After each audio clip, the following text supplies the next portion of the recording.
Hello, you. Thank you for being here. I'm so excited for you to listen to this interview with my friend. I'm going to call her my friend Kareen. She is a coach of mine as well.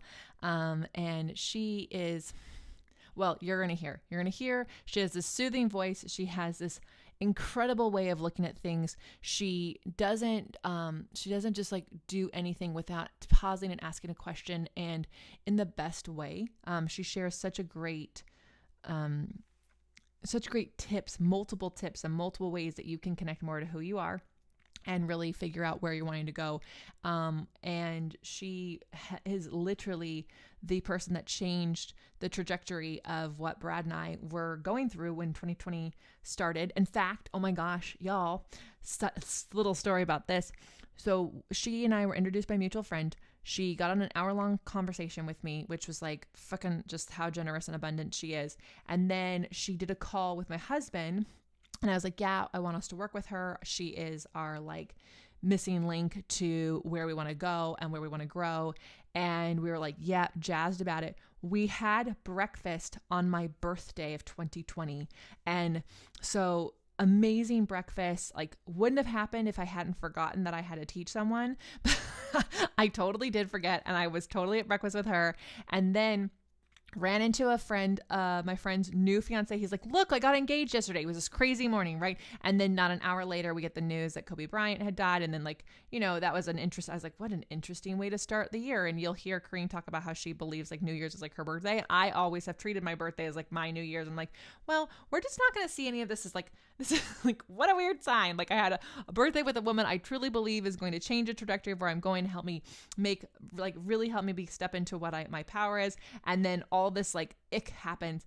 And then 2 months later, the pandemic. So, but Brad and I got to still find time and ways to work with her. And the questions she had us ask ourselves and the tools she gave us are literally why I live in this house that I live in, and the reason and how this podcast is even here, and how Brad and I work together, and how we get OPC into your bodies and all this stuff. So I'm so grateful for her. Enough about how much I love her. Let me just tell you why you're going to love her. So in this interview, you're going to hear like just epic tips and questions you could be asking yourself right now.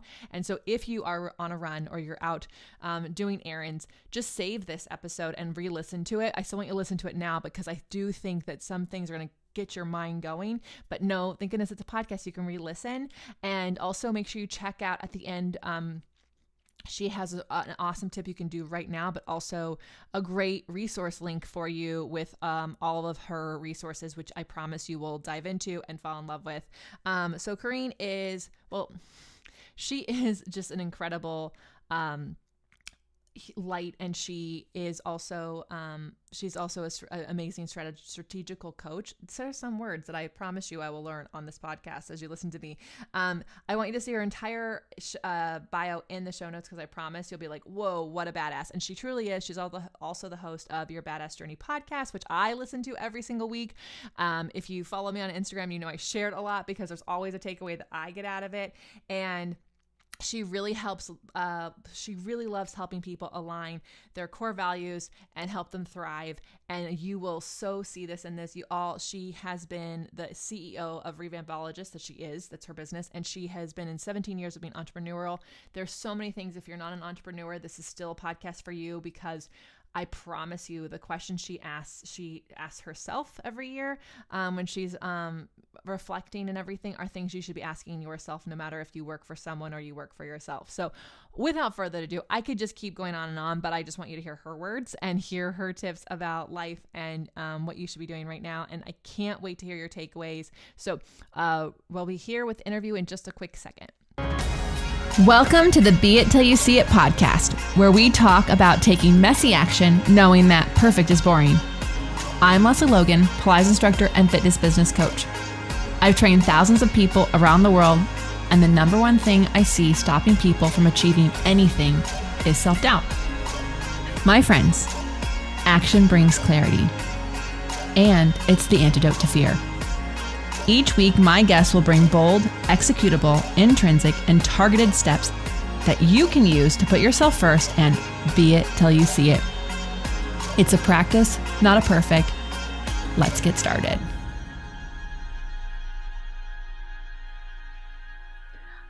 All right, everyone. Okay. I'm definitely gonna fangirl and also like probably talk a little more nervously because this woman is one of my dear friends, but also a woman that she inspires me each and every week on her podcast, Your Badass Journey. And she has helped my husband and I in our business in so many ways, but she's also just an amazing friend. And I'm beyond grateful and so excited to bring her to you. Her name is Kareen Walsh, and I met her through another friend. So this is the power of networking. One of my dear friends was like, "Oh, you know who you need in your life? You need Kareen. You just need Kareen." I don't even know what time of the evening she texted you, but all of a sudden there was a group text back and forth. We were on the West Coast, you're on the East Coast. And then within 2 days, I had an hour-long conversation with you. And I was like, Brad, we have to hire this woman. And the way that fate works out is exactly the way it's supposed to. And we got to have an amazing weekend with you.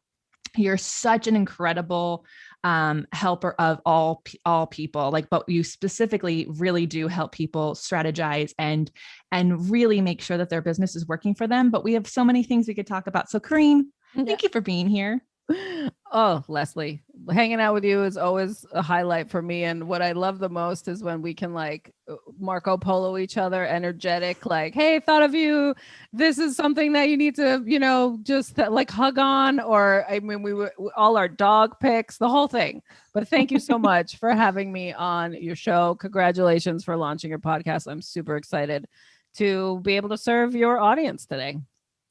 Oh yeah, I have no doubts that you will. I mean, but you're right. I love our Marcos, and you have a dog named Kaya. I have a dog named Gaia. They're two peas in a pod. They haven't met, but they're spazzing out in energy across the U.S. right now. The bi-coastal doggy energy happening. I love them. They're so great. Absolutely. They're awkward ways of being on a couch. It's just were they born by the same mom dog? Because it's like, how did you think that would get you on the couch?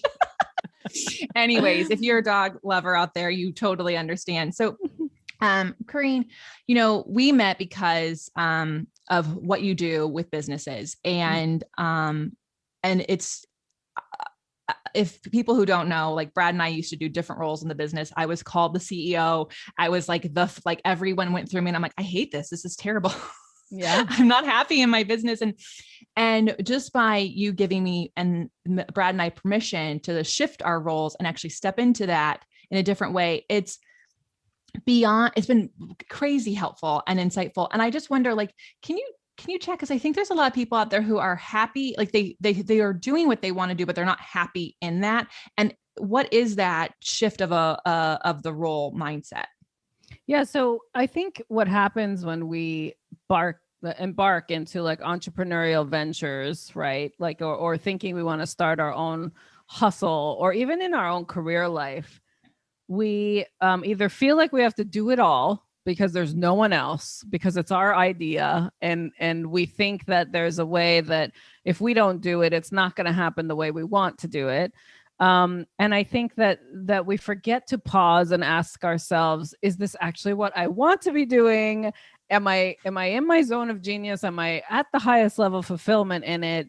And, or do I want to grow into what's next? I think that was part of what was happening when I started working with you and Brad. Was you had an amazing platform you had built. There has been amazing brand building that has occurred. You're constantly on. Both of you are constantly on, and it's amazing energy. That's what I feed off of when I hang out with you both. It's where do these two get it from? It's nonstop, right? And then what we realized when there was dissatisfaction or the undertone of, yeah, I can do it all, but it's kind of draining me, or I'm feeling that when I do these things, these specific things of how I plan my day and do my day, because I think I have to do it for my business, I'm actually not feeling energized about it. I don't want to show up in it all. And then I'm frustrated. I'm showing up in an energy that is not me. Well, when that happens, it's really good to just pause and reflect on, where are you spending your time? Does it fill you up? And do you actually want to continue doing that? Then there's the guy with the lens of me as a coach, someone who has worked in so many different businesses, helped so many other companies scale, my own business included, and how I self-manage, to just give you the lens of what is needed in the business that you're in. What are the roles that are required? So you almost take yourself out of it And if you were to look at it from the outside in, what are the roles required to actually optimize the business that I'm running? And then to ask yourself, what's the role I want to play in it? And then can I go enlist the help for everything else? And what was beautiful about working with you and Brad is that you're both creators. You both are genius at like coming up with solutions, coming up with new ways to connect with people, different methods of connection through Pilates. Like both of you have very creative ways of showing up in life, but then you also have your own internal interests that are very different into what fuels you. So like Brad, for example, is very operational, and he can like see it and execute against it. And then for you, you're like, you see it, you want to design it, but you're like, anyone else can execute. I'd be happy with that. I just want to be able to talk about it, share it, connect with others, and like be in the moment of this experience that we're creating. And when we identified that in our time together, it was like, oh, aha, one of you has the product creation mode of like, this is our brand. This is what we're about. These are the partners we want to work with. This is how we want to do it. And the other one is like, I will run execution of all of that, but we can together be creative. But now you had clear separation of role, and both are needed in your business. The other difference too is, Lesley, you started your business on your own, and Brad had a whole different career. And when you decided to come together as partners, and why I bring this up is that when you enlist in the help of others coming into your business with you to help you scale, you really want to be clear on that role that they play. And when you two initially had started together, there were a lot of underlining assumptions on how you each needed to show up. And it wasn't until we created the dialogue for me to facilitate between, the three of us to say, well, this is what's needed in the business. If we look from the outside in, what role do you want to play? And asking that question, I think, was super critical for you both to have clarity and express it to each other. And this goes for any type of partnership in business. And I personally see all team building in a company as partnership because it's a choice to be there. And so whether or not they report into you or it's lateral, whatever, from a leadership standpoint, you're all partners in it to scale your business. It's so fun to like kind of go back to the journey. And I hope that even if you don't know who Brad and I are, you just dropped in, this is your first time hearing. It's like, it's important because, from the outside, it might look like everything is just like going on all cylinders and it's perfect, but like, really that's good work that we did, but we definitely had tons of assumptions. And also when you start to partner up anytime, I think a lot of people do it with friendships, or they do it with like another coworker and they decide to go out on their own. And most people skip that conversation because no one tells you to have it. Like you didn't see it happen in the business that you were in or with other people. And then if you are married to the person, it's also very fascinating because it's like, I don't want to be your boss. Not only that, it can bleed into the relationship, like Jeff and I, my husband and I, we tried to launch a business a few years back. And this is like that startup game where we were launching an app, and he was the product creation of it, and I was the back end operations of it. And yes, that is our zone of genius, but the way it started to affect our relationship was not good. So after going through that exercise of launching that company and launching the app, etc., we actually identified it is not healthy for our personal relationship to actually be in business together. We can support each other and advise each other, but partners in business, not a fit. So not everyone has that, ability to have really strong personal relationship and also be in business together. But I love that about you two. Yeah, I definitely think we are meant to do something together. And I think that he and I will probably always have multiple different projects going on. But yeah, I wanted to go back because you talked about self-managing and you asked, like you put out some questions that we should ask ourselves. And first, I want to go back over those questions and maybe a little bit about how you came into these questions, because I think when someone hears it, it's like, oh yeah, I should ask myself, like, do I want to grow into this? Like when you hear them, it's like, duh, why am I not asking myself this? But like, also, how do we even, no one told us you should ask her. I was never trained, like check in with yourself. How are you doing right now? Yeah. Most of our work life, right? Like if you think about initial work life, it starts with doing a job for someone else. It's very rare occurrence from a young age that you're taught to be like create something and go sell it. Now it's a little bit easier and more available, I'd say, to younger generations because of the digital platforms we live in. However, most work ethics and like how we show up in a working life is because someone else hired us to do a job that they outlined for us to do. When you're conformed under that energy, you don't question. You don't ever question or pause, is this a fit? Like, is this what I like? Unless you are evolving personally to realize that what you truly desire matters.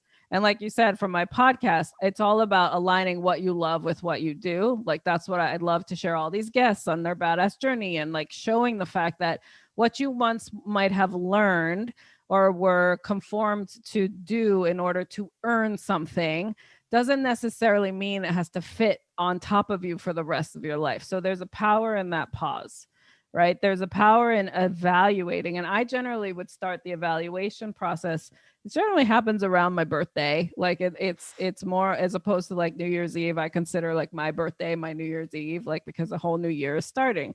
And I used to do this self-evaluation for my career life. It's why I had a very aggressive growing career life, was because I would always pause and say, is who I've become in this past year and where I've been spending my time, have I outgrown anything? So that's something to ask yourself. It's like, is there something I've been doing that I've just outgrown? Like, it doesn't fill me up to do it anymore.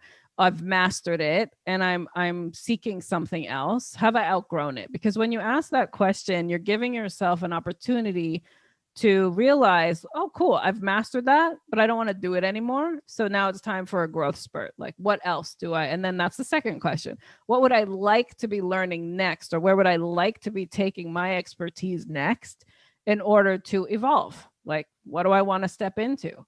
And so then you're asking yourself that question, which then leads to the next question. It's just like, well, what is the opportunity that would provide that learning for me? And the same thing happens when you're running your own company, because sometimes, especially in this digital world we live in, this whole entrepreneurial hustle, and we can talk about that too, on how I'm like on the total opposite of hustle lately, because I really am about being more than anything, But that's my evolution. I'm in my mid 40s and I have done a lot in my career, but it's not about that as much anymore. The point being is that when you answer those questions for yourself, you're starting to set your intentional path for where you want to grow into in your career life. And career life is defined by the things you want to be known for in this world. So there's a package of skill sets you can learn over time that allow you to have that impact and that earnings or whatever that potential is. But it could show up in so many different modalities these days. It's really asking yourself the questions to set yourself on that path. So I love that you do this on your birthday, because I also, like, when people are saying their New Year's resolutions or goals for the new year, I'm always very honest. I'm like, I kind of do it on the first, like around December, I do a reflections thing. I loved yours. We'll have to make sure when you're listening to this, go check out Kareens. She's got this reflections journey that I love, and I do it every month. It's really fun, but I like to reflect in December. I try to get all my work done. So the December is kind of like, what are we doing next year? Like what fit, what do we like? And then I use, cause my birthday is in January. So it's at the end. And I use the first few weeks to kind of try on things. I'm like, yes. Do I like this? Do I like this? How is this working out? And then on my birthday, I'm like, okay, so what are we really doing this year? Like, what are we wanting to do? But these questions, you mentioned that you did this even early on, and like, it really helped propel you to have an aggressive growth in your career at a young age. And I just wonder, like, was this something that you like learned from your parents? Like, where did you pick this up? Like, where did you go, hey, let me check in and not just like sit in this job? Like, was there just like was it inside of you? So I would say what drove me from a young age was I knew that if I could not figure out like my own financial wellness, then I couldn't create the life that I wanted. And at that time, I had a very traditional type of upbringing. It's like, was fortunate to go to private schools, and then had college paid for, even more fortunate. But I was also told that as soon as I graduated from college, I was on my own. And so throughout all of college, I always worked. I was like build up experience, because when you come from a truly financial privileged background that I had growing up in the area I did, where pretty much anything I wanted or asked for, I could have had. I was not that way. I always liked to earn it, to have more value in the things that I receive. That is probably more innate than anything. When I took my parents seriously, when they were like, look, graduate college, that's all we're paying for, you're on your own, kind of thing, I was like, well, shit, I gotta go figure that out, right? So but I was also very much a seeker. I think I have an explorer energy in me, so I took every opportunity as like tools in my toolbox to then go leverage in order to earn. The answer is no to the question of did I always pause and like prepare, right? Or pause and think about like the next steps.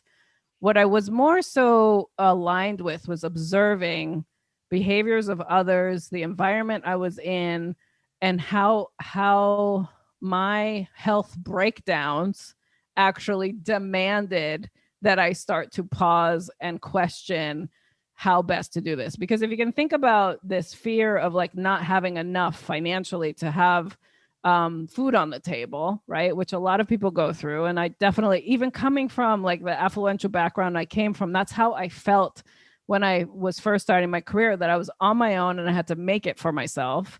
I made some really bad choices that were quite unhealthy. And it took me to a point where, yes, my career was kind of climbing, but my health was declining. And that forced me to pause and really become more selective around what I said yes to when it came to my work life and my career life, so that I could find more alignment around it all. Yeah, I like that you brought up being an observer, and I think that that's something a lot of people could probably try to practice a bit. I think it's easy to just like look and then assume and make judgments. And when you mentioned you observe people at work and you observe them in their life, it immediately made me go, of course, this is why you ask questions. Because when you're observing, all you can is ask questions. Well, I wonder why they did that. Well, I wonder how that's going to work out. Like that's what observing is. And it's something that I've been challenging myself to do more of in the last, like, I think it's been about 4 years. I had one of my mentors was talking about a person who said, well, she said to our mutual mentor, she's like, well, don't be disappointed, but blah, blah, blah.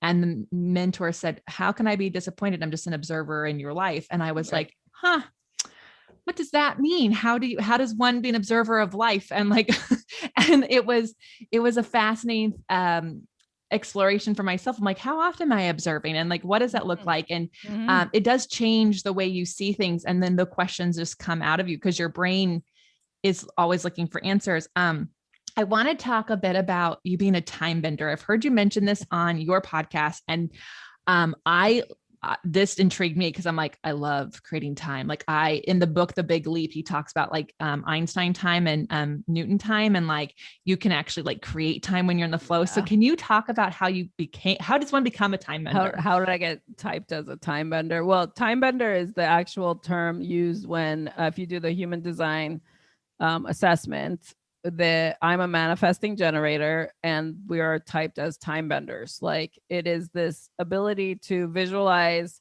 the future. What that manifesting energy is like, you're always kind of forward thinking, or when I'm in creation, like solution mode, it's always 10 steps ahead. And then my mind just goes there.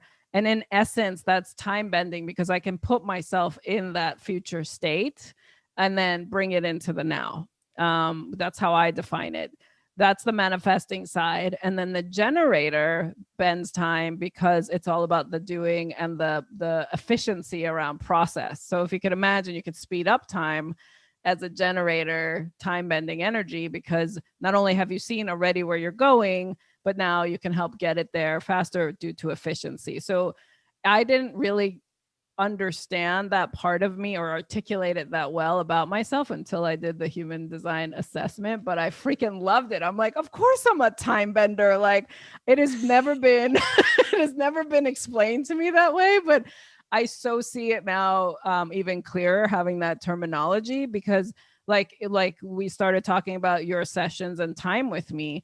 The reason why we connect so well is because I'm an amazing listener, but as I'm listening, I'm actually visualizing on your behalf when you're telling me, because I'm asking specific questions on like where you're trying to go. The reason why I'm a strong strategist and help businesses grow and scale is that I visualize where you're headed and then know what to ask to help you bend your own time to get there. Like I love helping people save time and money, achieving what they want. But I didn't know that that was actually part of my birth energy, because that's how far back, the human design goes. It's based on I gotta do this because I'm a nerd about that. And it's like when I did Strength Finders 2.0 and I'm like, oh, well, yes, of course. Of course. And positivity, significance, and woo, like, duh. But like, you don't like, it's like, you almost need someone to point that out to you, because it's that whole thing. Like you can't see what's on the label when you're on the inside of the bottle. Right. That's right. Yeah. It gives you good like language and relatability and understanding. I love different tools like that. So this one has just been the most recent one that I've done. And I work with my coach mentor, making sure that I stay in that stance, because what has happened is that I've been more of a generator for most. I have a feeling too that you have Brad do it, because I think he's a manifesting generator also, is that I've been too much in my generator side and not enough in my manifesting, like visualization for myself. I do it so easily for others, but when it comes to me, it's something that I haven't given enough time to. And so it's been really fun this year, because that's the focus I've had, is to sit in that visualization a little longer before the doing. So that's, I do think Brad is, because I'll come up with, I want to see what I am just to see how it works, because I'll come up with an idea. I did Jeff's too. Yeah. Both. Yeah. Got to do it for sure. Because I come with the ideas and he lights up and it's like, I can see it happening in his mind. And then he's like, okay, this is how it's almost like those old computers are like printing out. This is how we're going to do it. And I'm like, perfect. Thank you so much. That's wonderful. But, yep. That you brought up, like that you were sitting in the generator side too much. And I think, we all have unique strengths, and I think it's easy for us to sit into one or another. And it's like any other muscle. Then even though that is something that's innate to you and it's part of you, it doesn't mean that it's as strong if you don't use it. If we just all sat here all day long, our legs would not be strong. Yeah. Yeah. So what are some things that you are doing to sit more in your manifesting side, your visualization side? So what's great is that my coach mentor that I work with now gave me a format, like a format where it's like you sit in visualization for longer, and then you energize that vision, and then you enlist for help, or start visualizing like who do you need in it, and then you start to enlist the help, and then you start doing like. She had to give me generators need a formula, right? Like I need steps so that I know that because I was leaping. I was going from visual to doing. And I will tell you that it resulted in a lot of half-baked situations, because I wasn't sitting in the true essence of visualizing it, standing in it. Like in my meditations, I sit in it. And it's so much easier to just play in visualization for longer until I truly feel it. Like now's the time to act in it. That has been the game changer in that regard for this awareness, especially for this new business I want to launch. It requires sitting more in visualization, and really, while I'm sitting in it, assessing where I'm resistant. Because previously I wouldn't listen to the resistance in me, and I would just go do. And then that created its own ripple effect of pain and suffering, I would say, like where you say yes to the wrong services, or you say yes to the wrong employee, or you say yes to the, because I didn't sit enough to visualize it, it turned into that type of response. And so that's been really great to lean into more now. I can understand that a lot because I'm a little bit impatient, a lot impatient. So like, I'm like, oh, we got it. Let's just go. And it's, and I too had health issues early on. I think I probably would have been a hustler longer if my health hadn't been like, you got to stop because we are not keeping up.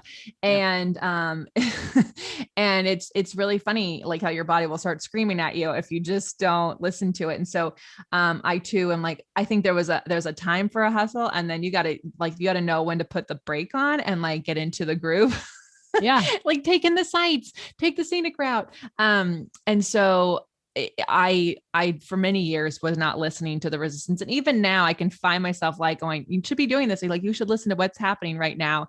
And there's that's a push pull inside, but it's like, no, but I really like, it's going to be fine. It's like, every time I look back, I'm like, that one point you could have paused. Yeah. Well, so here's the measure for that I like to say is like, the hustle shouldn't turn into a hassle. So it's like, if you're hassling to get it done, you're not hustling. Like, a hustle is the fact that you have found something that you are so brilliant at that when you snap your fingers and want to put it out there, it is so aligned. Like, try and focus on an aligned hustle, because I'm hustling all the time, but that's me standing in my hustle is real. Like, it is something that is innate to me now because I know myself so well. And it's tiresome to see people calling hassle their hustle when you know it's broken on the other end, whether it's breaking on the inside because the health management has gone to shit for whatever it is you're trying to attract business wise or career wise. And then there's the also the hassle that shows up when the clients aren't responding a certain way, is because you're not standing in like the aligned energy to truly share what your hustle is. Hustle doesn't have to be negative, but I've been seeing so many negative responses like of how it's showing up in the world because people are hassling, not hustling. That is my favorite. You need to make a shirt, or I'm gonna make a shirt and put your name on it. Cause like, that's exactly it. There's a difference in a hustle and a hassle. Oh, okay. One more question. Because I mean, you're just a genius, and there's just so many things we could talk forever. You guys will get so many, we'll get so many tips. Go ahead and listen to her podcast because there's gems every week. But, you, are one of the few people I know who has a morning routine that's longer than mine. And, and, also one of the people who like kind of gave me permission, because I had this long routine, but I was like trying to shove it into the tiny, like I was really stressing yourself, right? Yeah. And it was like, my morning routine was stressful. And then I don't know, one day, I don't know what I heard you talk about, but you talked about your morning routine. And I was like, oh, why don't I just start my day later? And then I have all the time. So which sounds so obvious, but you have to hear it, everyone. It's okay. You do. So can you talk about how you started this morning routine and like how it's grown and kind of how you decide to add in things? Well, what I realized is that if I don't recharge myself and get connected to myself first thing of the day, that I'm disconnected for everything I'm doing all day long. So that was one thing, was just like knowing that I had to take care of me first thing in the morning. The second thing was, if I am rushed, like if I have the stress of rushing, I get this amazing pit in my stomach and anxiety forms and my cortisol levels go off the chains. So I had to give myself enough time to gracefully move through my routine to fuel myself.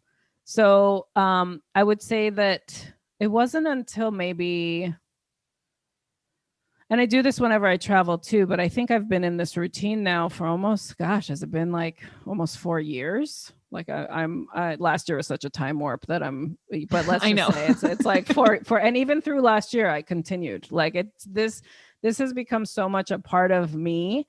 I don't know how, I won't turn it off. I can't, it's a part of me, but the routine itself is very simple in that it starts the night before, where in the evening, I put my phone on airplane mode. I play my favorite sleep meditation music with a timer on for 33 minutes. It used to be 24, but for now, lately, it's been 33. I don't know why, but this is what comes to me. And then it automatically goes off. at that 33 mark and I'm in my sleep. And I like to sleep for a good at least 7.5, 8 hours in order to feel rested. Then I do not start my interaction with other people, including my husband sometimes. Sometimes he'll give me a good morning, but he knows that my morning time is my space until no meetings basically for work related or external until 11 a.m. There are exceptions, of course, if I'm on client sites, etc. This whole routine just starts earlier, but I wake up around like 7:30 generally. And then I go into I take my supplements in the morning, and then I change and I start my meditation routine. And then I move into my movement routine. Sometimes during that, I'm either doing in between, I'll do a journaling, like my gratitude and forgiveness is very key on a daily practice, I think, to recharge you as well. And then I do my movement routine, get ready for the day, have my protein shake, and then my meetings can start. So I really try to block my time in the morning until 11 a.m. It's just for me. And that's the way I gift myself. Thank you for getting granular there. Cause I think it's people can learn more from that. Like you hear that and you're like, oh, I should put that order, or let me try that out. Like you can try things on for size and whatever, like piqued your interest, like, ooh, she has a forgiveness journal. Like try it out. I think that's so fun. Yeah, I'm a big believer. I actually, after we're done with this, I'm going to have to take you and show you. I got this new lamp that does the sunset. Yeah. And then sunset it does the sunset, and then it does a sunrise. Oh. And oh my gosh, I have not hit snooze, not one time since I've had this. And it is excellent because I would just wake up and I'm like, well, hello, good morning. Like, yeah. And I am the person who's like writing in her morning pages, I hate the morning. Why am I up? What day is it? And then by the end of my morning pages, I'm like, okay, let's go. But like, yeah. Not how I'll tell you though, I don't even set an alarm anymore, Lesley. Like I allow my body to wake up when it needs to. And it's always at the right time, because that's just how my body needs to respond today. Like it's really only when I'm traveling, which hasn't been for a year, but when I know my body's going to need to get reconditioned post-pandemic, trying to travel again, different time zones, and like be available to others and other times. But I still do this routine. Like everywhere I go, this is my routine, because I know that if I don't take care of me first, I cannot serve all day long. Which is what my business and just my general nature is. Yeah, no, I'm a big believer. I always tell, my members on OPC, I'm like, if you don't give 100% to yourself first, you cannot give to others. Like there just isn't, like that doesn't happen. It's not how it works. All right. So Kareen, where can everyone find you? Cause now they're falling in love with you and they're going to want to have way more contact with you. So what's the best place to find you on? So if you want to connect with me and like DM me, I'm on Insta. So it's at Kareen, the letter Z, Walsh. And then if you want the retrospective exercise that Lesley talked about earlier is on my website. So that's kareenwalsh.com/links. And you can find other workbooks I have there and other ways we can engage, and access to my podcast there as well. You're amazing. Everyone go check that out. We'll put it in the notes so it's easy to click, but I promise I've used many of your resources, and it's why I have this house here in Vegas. Like we didn't even get into that, y'all, but like literally right. This is the woman that in the beginning of the pandemic, Brad and I like rewrote our vision for the year. And then not 2 months later where we live, like moving, it was beautiful. So definitely get that. So, okay. So I really want to make sure that every time I do this, every listener gets some actionable steps, because it's really inspiring. There's so many great takeaways. I mean, you gave so many great questions, but I think it's really important that people who resonate with what you said get some tips on how they can be it. And I think that being it is anything that's bold or executable or intrinsic or targeted. So what would you suggest they could do? So to be it, to like, and where I would add is yourself. Like it's being it is truly showing up in your truest version of yourself. And so the biggest tip is to, if you haven't paused for a while, is to take a pause and really and use my retrospective exercise, but just give yourself a moment to ask yourself exactly where you are right now, what's working for you, what's not working for you, and figure out what you really want to be doing and come up with a plan that aligns who you truly are against it all, because it'll always be out there. Whatever it is you want to achieve or bring into your world is out there for you to have. You just need to pause to see it sometimes and evaluate the direction you need to go in order to step into it and really make it happen for you right now. Oh, I love that. Thank you so much. I love you so much. Brad and I just think of you and Jeff and Kai all the time. And we're so grateful that our paths crossed and we had the year that we had, because there was so many things that came out of it because of you. And so thank you for being here. Thank you for sharing all of your wisdom. And everyone, until next time, make sure that you be it till you see it. That's all I got for this episode of the Be It Till You See It podcast. One thing that would help both myself and future listeners is for you to rate the show and leave a review, and follow or subscribe for free wherever you listen to your podcast. Also, make sure to introduce yourself over at the Be It Pod on Instagram. I would love to know more about you. Share this episode with whoever you think needs to hear it. Help us and others be it till you see it. Have an awesome day. Be It Till You See It is a production of As the Crows Fly Media. It's written, produced, filmed, and recorded by your host, Lesley Logan, and me, Brad Kroll. Kevin and Belle at Disenyo handle all of our audio editing and some social media content. Our theme music is by Ali at Apex Production Music, and our branding by designer and artist Gianfranco Cioffi. Special thanks to our designer Jaira Mondal for creating all of our visuals, which you can't see because this is a podcast, and our digital producer Jay Pedroso for editing all the video each week so you can. And to Meredith Kroll for keeping us all on point and on time.